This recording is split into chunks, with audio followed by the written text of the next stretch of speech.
काम, क्रोध, लोभ, मद, मोह और छठे का नाम है मत्सर। मत्सर यानी ईर्ष्या। कई आदमी के बगल में कोई दूसरा आदमी बढ़िया कपड़ा पहन के बैठ जाए, बगल वाला 3 घंटा परेशान। कई लोग तो बैठे बैठे कपड़ा फाड़ भी देते हैं। सामने वाला कीर्तन में मस्त है, अई बगल में भाई साहब बैठ के फाड़ दिए। ये क्या है? ईर्ष्या। हमारे पास नहीं है तो बगल वाले के भी पास में नहीं होना चाहिए। ये विकार है, ठीक है ना? इन 6 विकार में सबसे कोई खतरनाक विकार है तो उस विकार का नाम है मोह। क्या नाम है? और कहते हैं उत्तरकांड में तो कहा गया है कि मोह सकल व्याधि न कर मूला, तेहिते पुनि उपजई बहु सूला। इसी मोह से कई शूल उत्पन्न होते हैं। शूल समझते हैं? शूल का कौन सा कांटा? यही तो बात है।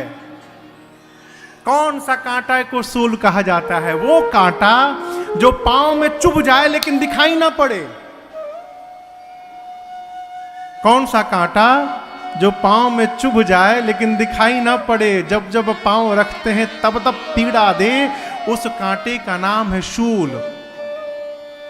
इस मोह से व्यवहार में शूल उत्पन्न होता है जो हृदय को बार बार चुभता रहता है, लेकिन कहां से चुभ रहा है ये दिखाई देने वाला नहीं है। ये मोह क्या है? मैंने एक बार अपने पूज्य महाराज श्री से प्रश्न किया, सरकार ये मोह क्या है? तो बोले बेटा देख, तुम भी परिवार में सबको प्रेम करते हो, पत्नी को, बेटा को, बेटी को, भाई को, बहन को, माई बाप सबको। हम भी करते हैं, सब करते हैं।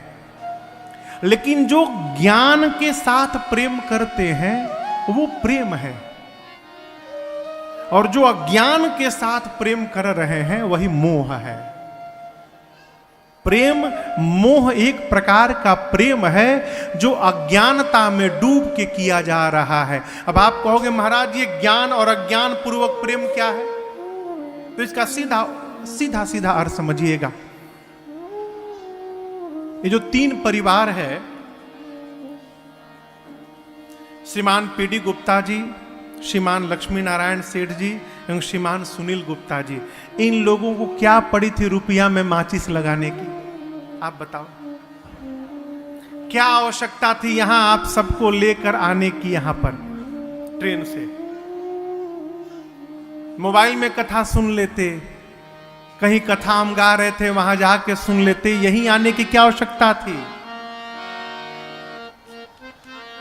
ज्ञान परक प्रेम क्या है? जो परिवार को प्रेम करने के साथ साथ कर्तव्य का पालन करने के साथ साथ ये भी जान के रखता है कि हम क्यों आए हैं, कहां से आए हैं, क्या करने के लिए आए हैं। जो ये जान करके व्यवहार कर रहा है वो ज्ञान पूर्वक प्रेम कर रहा है परिवार को। और जो वहां से ऊपर से जन्म लेकर आया, परिवार में फंस गया, जो करना था वो सब पेंडिंग रह गया, और जो नहीं करना था वही जीवन भर करता रह गया। इसको कहते हैं अज्ञान पूर्वक प्रेम, और यही मोह है। समझ रहे हैं बात आप मेरी? हम लोग एक भजन गाते हैं, उसका एक अंतर आपको सुनाऊं।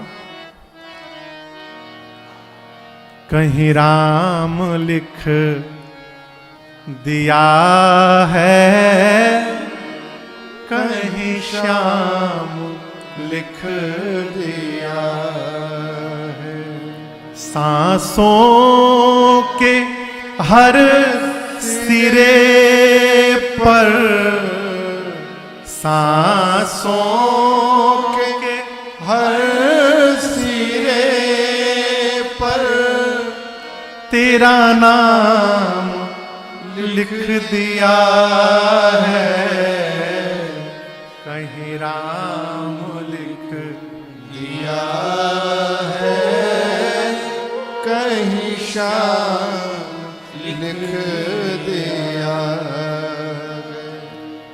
करना था सब है बाकी,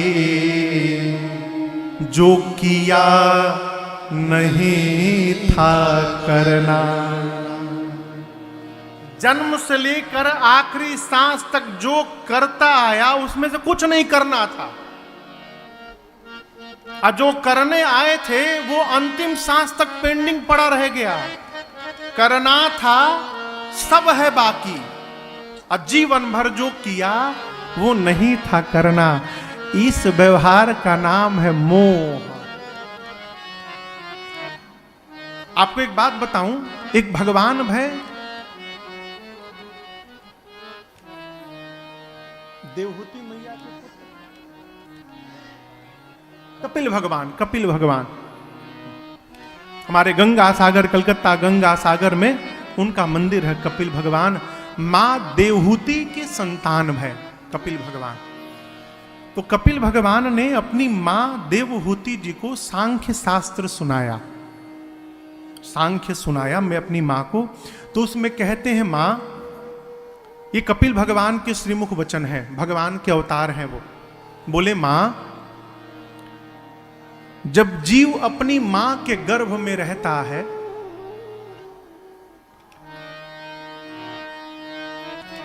मां के गर्भ में रहता है तो उसको क्षण क्षण में हजारों बिच्छू के डंक के बराबर पीड़ा होती है।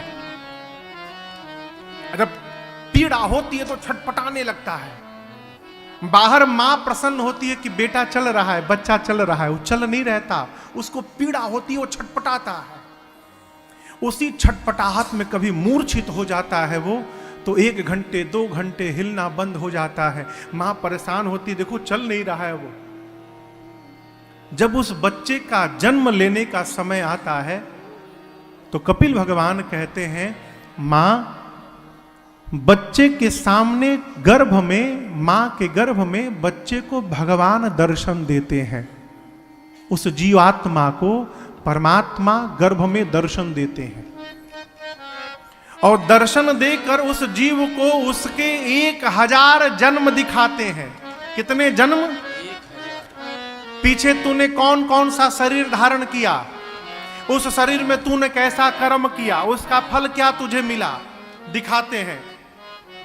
जब वो सब देख लेता है तो भगवान से कहता है, प्रभु आखिरी बार नाथ, आखिरी बार यहां से बाहर निकाल दीजिए प्रभु। अब की बार जाऊंगा ना तो इतना आपका भजन करूंगा नाथ कि इस आवागमन से मुक्ति प्राप्त कर लूंगा, ये झंझटी समाप्त हो जाएगा। हम चाहे आप, ये सब भगवान को वचन दे करके आए हैं यहां पर, लेकिन याद है क्या हो? ये बतिया याद है क्या? इसीलिए साधक कहता है कि करना था सब है बाकी, जो किया नहीं था। ये कथा कहती है माई बाप अलग से समय मिलने वाला नहीं है। हमारी मानसिकता है कि 60 साल के बाद रिटायर्ड हो जाएंगे तब ये भजन कीर्तन करना चाहिए। कैसे करोगे? आंख से दिखाई देना कम हो जाएगा, कान से सुनाई देना बंद हो जाएगा, घुटने में दर्द हो जाएगा, कहीं जा नहीं पाओगे। कैसे करोगे? शरीर में जब तक ऊर्जा है, जब तक बल है, जितना करना है कर लीजिए। कल क्या होगा कोई जानने वाला नहीं है।